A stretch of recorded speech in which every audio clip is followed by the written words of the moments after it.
I think this may have been I don't think it's the worst loss of the Stoops era. I actually think that was 2 years ago to Vandy, because I think that Vandy team 2 years ago wasn't even good, and this one is at least decent. But I do think this is, in terms of, it's sort of a culmination of a series of problems that we've seen with Stoops teams for 13 years. I think sort of tonight was probably the worst performance-wise that a Stoops team has played. And the three things that I think are the biggest problems with Stoops, they all reared themselves in this game. Number one is end of half. I mean, I feel like we've talked about this on this show 25 times, but end of half management, it was awful. I mean, I could break down play by play where I think they screwed up. I mean, you start with the fact that clearly they wanted to do a drive at the end of the first half, and you just let them run 30 seconds off the clock without calling a timeout. So if you didn't want to have a drive, you screwed it up. But then when you got the ball, instead of, as I thought the announcers who did a very good job tonight, Tom and Jordan Rogers noted, like instead of running the ball, which you're able to do because of the new 2-minute warning, they throw it 3 times. They make throws that are difficult throws. They need at least one completion to require Vandy to call timeouts. They don't get them, and they end up giving Vandy the ball.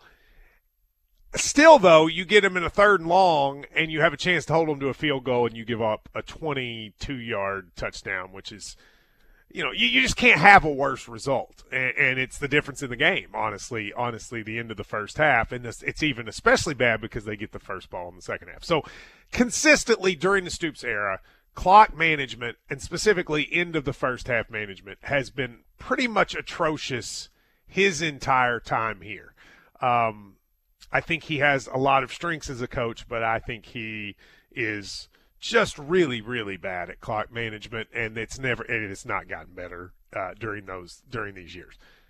The second thing is discipline, and well, actually, let's say the second thing is penalties, which is kind of an offset of discipline.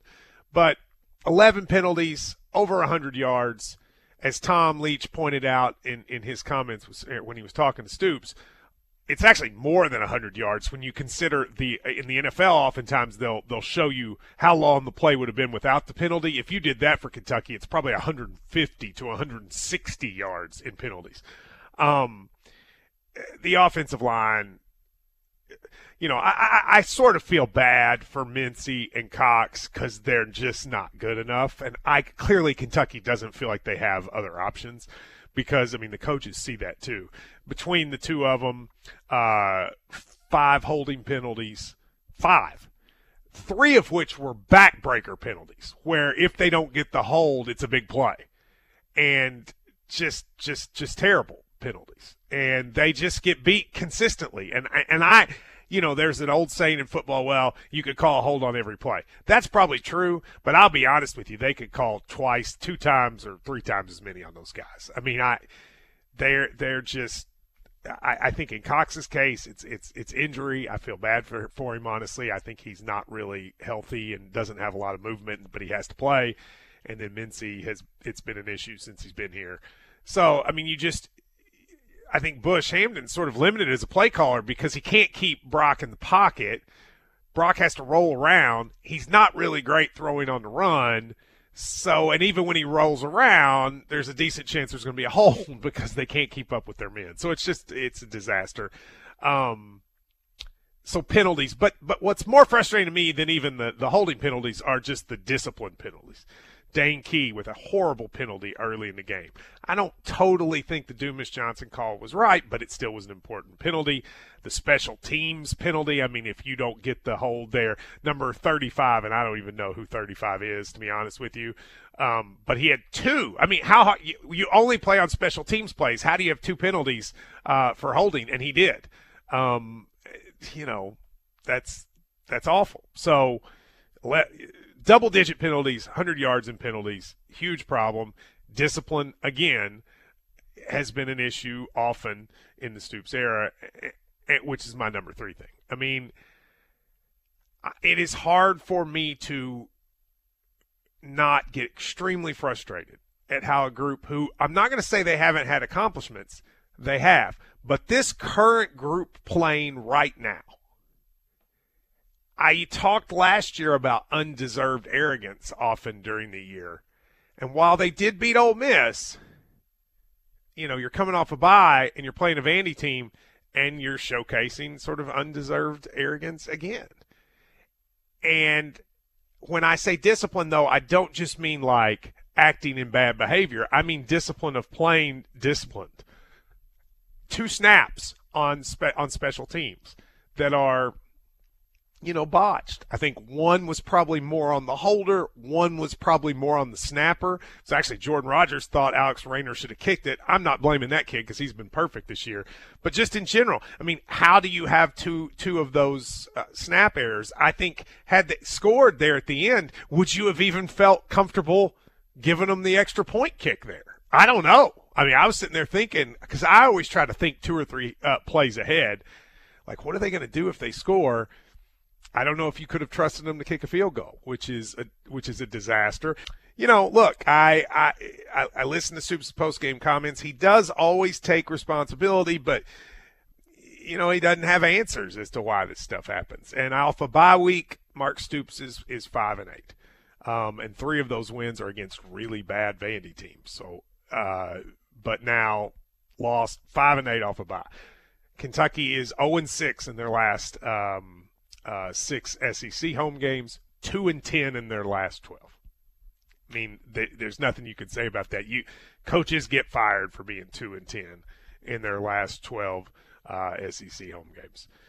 So, I mean, this has been a season where if you just hold serve at home against teams that in theory you should be better than, you would be 5-1, and instead now you are 3-3.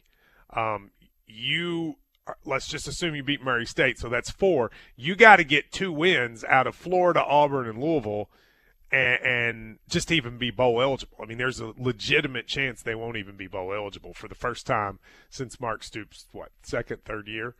And when you consider the resources that have been put into the program, when you consider the way that Stoops obviously famously said pony up, but also has admonished fans to get there, show up, be loud. These performances they're just not acceptable. So you're at the halfway point of the year. You're going to play Florida next week. Florida lost their starting quarterback tonight, but their backup might even be better. Who knows? I think their backup will give us problems because he moves around like Diego did. But, winning at Florida, like Florida almost won at Tennessee tonight. So it's very, very frustrating to me. And, you're in a situation, I know what people are going to say. Well, you got to replace the coach. First of all, we're halfway through the year. There's still another second half. But also, for the same reasons in the conversation we talked about Cal, even if you want to do that, you cannot financially. So you're just in a tough spot. And I don't know I don't know what they do right now. I will say one of the things Stoops is good at is after bad performances, they usually come back and play well. So I actually expect Kentucky probably to play well next week. But you can't lose at home to Vandy 2 straight times. Terrible performance, and probably the most undisciplined and disappointing one that Mark's had since the one 2 years ago against Vandy.